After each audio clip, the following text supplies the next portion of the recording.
Hola jóvenes, quien les habla es el profesor Michael, responsable del curso de Geografía.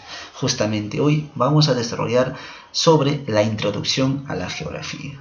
Al hablar de introducción, debo de saber su etimología de este término llamado geografía. Proviene de dos voces griegas, geo que significa tierra y grafía que significa descripción. Por lo tanto, etimológicamente la palabra geografía significa descripción de la tierra. Esta es una definición muy antigua. Si toma en cuenta una definición ya más actualizada, diría que la geografía es entendida como la ciencia que estudia el medio donde se desenvuelve el hombre, como también las relaciones que se manifiesta con su medio ambiente y con los propios hombres. Suena una definición muy compleja. Voy a tomar la definición del autor Mario Bunge, quien nos dice que la geografía es una ciencia social y natural, que estudia los hechos y fenómenos geográficos que se dan en la biosfera en presencia del hombre.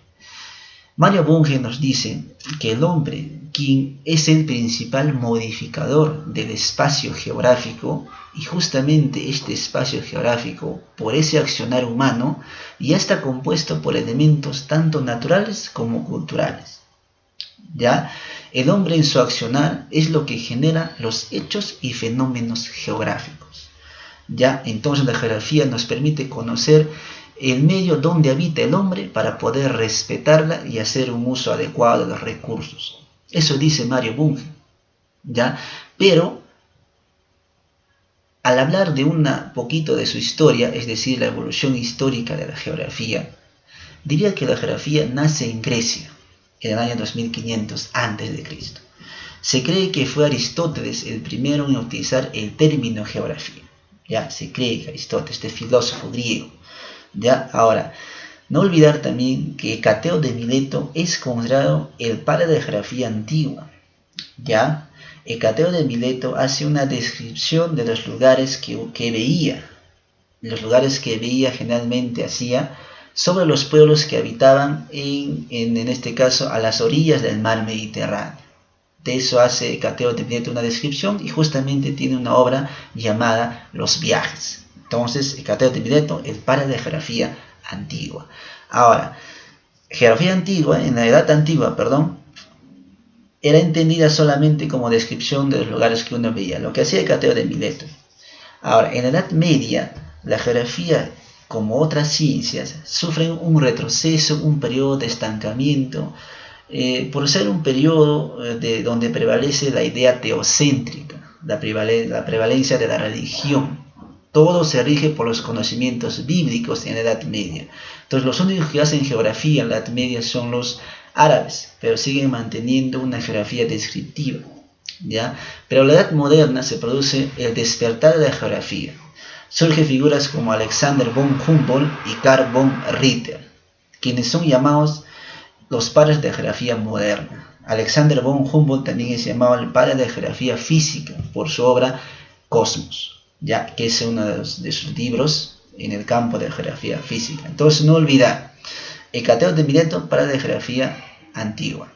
Aquí puedo hacer un paréntesis donde diría que Erastóstenes de Cirene también es considerado padre de geografía matemática. Erastóstenes también es lo que haya las dimensiones de la Tierra, circunferencia, etc. Pero el padre de geografía antigua es Hecateo de Mileto con su obra Los viajes. Y el padre de geografía moderna sería Alexander von Humboldt con Carl von Ritter. No olvidar entonces, jóvenes.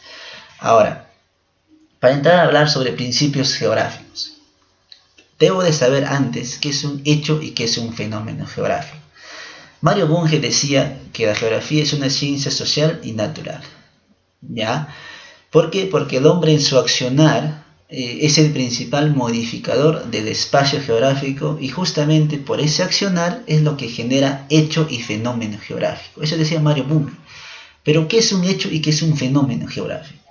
Un hecho geográfico es todo aquello que realiza el hombre y que logra modificar el espacio geográfico. ¿Y qué es lo que hace el hombre para que modifique su espacio geográfico?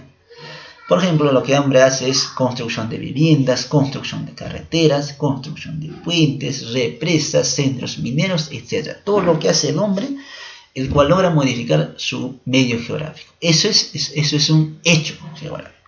Y un fenómeno geográfico es producto de la acción de la propia naturaleza. ¿Ya? Es decir, aquí no interviene el hombre. Genera grandes modificaciones, pero no es un accionar humano, es acción propia de la naturaleza. ¿Ya? Y aquí, por ejemplo, puedo detallar inundaciones, huaicos, erupciones volcánicas, sismos, etc. Todo lo que accionar propio de la naturaleza. ¿Ya? Ahora sabiendo ya que es un hecho, que es un fenómeno geográfico, puedo detallar los principios geográficos o principios de la geografía. Son 6 principios. El primero es el principio de localización o extensión, formulado por Federico Ratzel. ¿Qué dice este principio? Nos dice que todo hecho o fenómeno geográfico, lo primero que debe hacer antes de ser estudiado es localizarlo.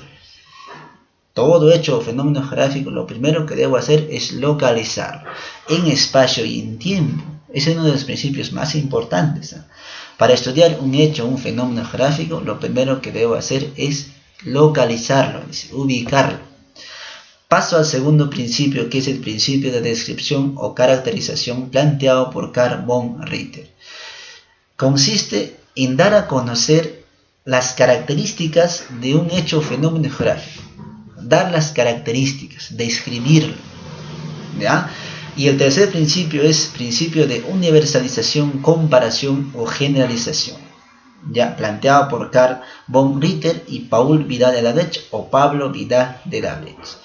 Debemos de señalar rasgos y características de un hecho o un fenómeno geográfico para poder compararlo con otro de similar acontecimiento y así poder establecer semejanzas, diferencias. ¿Ya? Entonces aquí hago la comparación de mi hecho o fenómeno geográfico con otro similar y así puedo encontrar semejanzas y diferencias. El cuarto principio es el principio de causalidad o explicación, planteado por Alexander von Humboldt. Consiste en el análisis de los fenómenos o hechos geográficos para determinar su extensión, sus límites y así también poder determinar sus efectos y consecuencias, es decir, el porqué de las cosas. El cuarto principio es el porqué de las cosas, la causa de este hecho o fenómeno geográfico.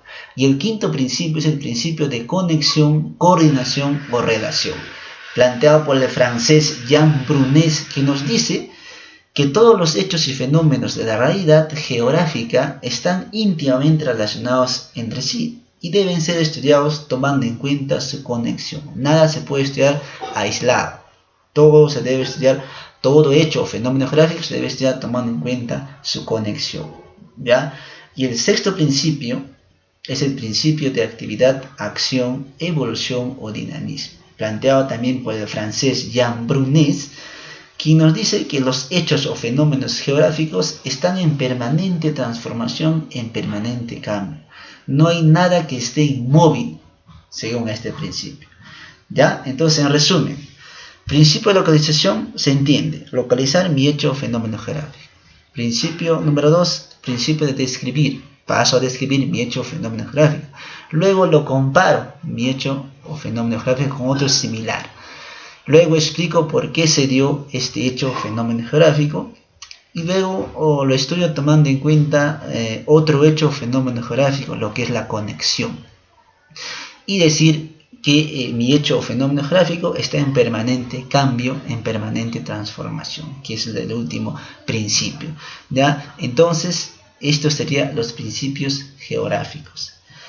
Termino diciendo esta frase del ilustrado Rossiu, que dice: la fe es cuestión de geografía. Por mi parte sería hasta aquí. Muchísimas gracias.